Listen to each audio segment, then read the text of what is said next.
অনেকের ক্ষেত্রে আমরা দেখে থাকি যে অ্যাটোপিক ডার্মাটাইটিস হয়ে থাকে। এই অ্যাটোপিক ডার্মাটাইটিস সম্পর্কে আপনার কাছে একটু জানতে চাই। অ্যাটোপিক ডার্মাটাইটিস এক্সিমার একটি ভেরিয়েন্ট। এটা সাধারণত বলে যে বাচ্চাদের হয়, এটা সবারই হতে পারে, বাচ্চারও হতে পারে, এটা বড়দের ক্ষেত্রেও হতে পারে।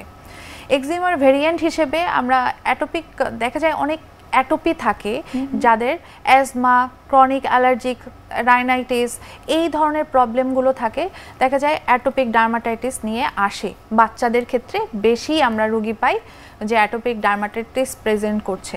তাদের ক্ষেত্রে আমি প্রধান এবং মূল মন্ত্র বলি ময়শ্চারাইজার, এগেইন ময়শ্চারাইজার। তাদের স্কিন অনেক ড্রাই থাকে, ময়শ্চারাইজার ব্যবহার করতে হয়। সেকেন্ড হচ্ছে তাদের ক্ষেত্রে ব্যবহার করতে হবে হাইপো অ্যালার্জিক এবং ফ্র্যাগনেন্স ফ্রি কিছু প্রসাধনী। যদি তাদের ময়শ্চারাইজার ব্যবহার করতে হয়, সেই ময়শ্চারাইজারটা হতে হবে ফ্র্যাগনেন্স ফ্রি এবং হাইপো অ্যালার্জিক।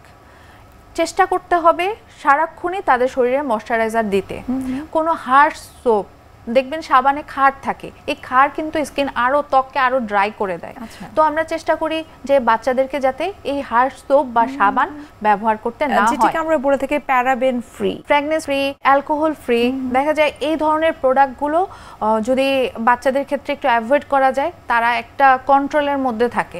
আর অ্যাটোপিক ডার্মাটাইটিস না অনেকের ক্ষেত্রে, এটা খুব কম সংখ্যক, তাদের ক্ষেত্রে দেখা যায় একটা বয়সের পরে এটা ঠিক হয়ে যায়। আচ্ছা, আবার অনেকের ক্ষেত্রে বড় হলেও থাকে বা বড়তেও দেখা যায়। তো আমরা তাদেরকে বলি একটু কিছু নিয়ম মানতে হবে, হাইপো অ্যালার্জিক, চেষ্টা করতে হবে অ্যালকোহল ফ্রি বা ফ্র্যাগনেন্স ফ্রি এই প্রোডাক্টগুলো ব্যবহার করতে। হার্শ সোপ ব্যবহার করা যাবে না। চেষ্টা করতে হবে প্রচুর পরিমাণে পানি খেতে, পর্যাপ্ত ঘুম হতে। বাচ্চাদেরকে এক্সামের আগে টেনশন দেওয়া যাবে না, বাচ্চারা দুশ্চিন্তাগ্রস্ত হয়ে যায়। অনেকেরই কিন্তু গ্রে হেয়ার হয়ে থাকে। এই গ্রে হেয়ার হওয়ার রিজন থেকে এটি কোনো জেনেটিক কত কোনো কারণে হয়ে থাকে নাকি এটা auto immune disease?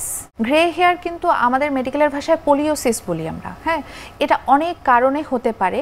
Grey hair সাধারণত দেখবেন যে অনেক কম বয়সেও অনেকে নিয়ে আসে। তো আমরা কিছু ইনভেস্টিগেশন দেই তার কেন গ্রে হেয়ার হচ্ছে, এটা কজ আইডেন্টিফাই করার জন্য। দেখবেন ভিটামিন B12, আয়রন, হ্যাঁ, আয়রন, ফেরিটিন, ভিটামিন ডি, এই ডেফিসিয়েন্সিগুলো থাকলে প্লাস কিছু হরমোনাল ইমব্যালেন্স থাকলেও কিন্তু গ্রে হেয়ার হয়। প্লাস কিছু ডিজিজেও গ্রে হেয়ার দেখা যেতে পারে। আচ্ছা, তো সেক্ষেত্রে আগে আমরা এই ইনভেস্টিগেশনগুলো করি, সেই অনুযায়ী যদি কোনো ধরনের ঘাটতি থাকে, ডেফিসিয়েন্সি থাকে, সেটা যদি আমরা রিকোয়ারমেন্টটা ফুলফিল করি, আস্তে আস্তে মেলানোসাইট, মানে গ্রে হেয়ার কি আমাদের কালো যে মেলানোসাইটের কারণে হয়, সেটা মেলানিন কমে যাওয়ার কারণে। তো আমরা যখন এই ডেফিসিয়েন্সিগুলো দেই, মেলানোসাইট প্রপার তৈরি হয়, তখন এই গ্রে হেয়ার হওয়ার চান্সটাও কমে যায় বা আবার ব্ল্যাক হওয়া শুরু করে। আচ্ছা, আমরা আরও বিস্তারিত জানবো এই ত্বকের বিভিন্ন ধরনের কমন সমস্যা নিয়ে।